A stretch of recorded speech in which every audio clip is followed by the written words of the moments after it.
Sa karon nga istorya na tay bisita nga gwapa. Gikan pa ni sila dumagiti para mo tanaw sa bitin ug sa MUX nga suabe.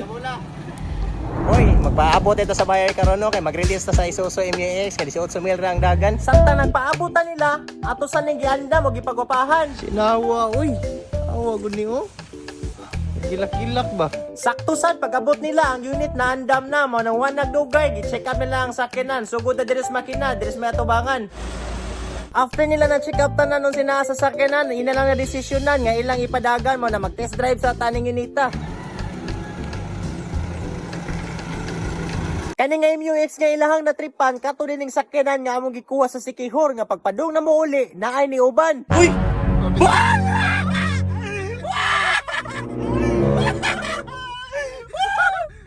Ay, ano na ka niya?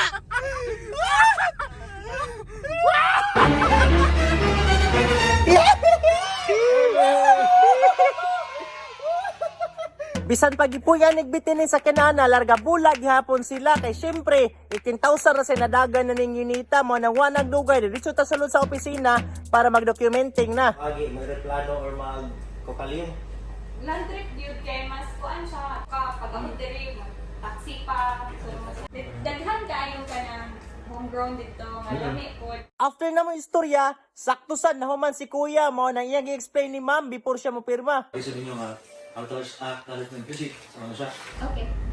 Magpadala mo mo dito say.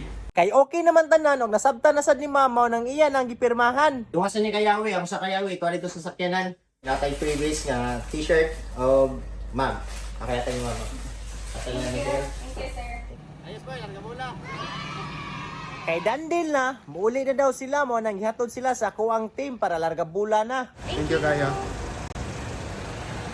Sold na boy.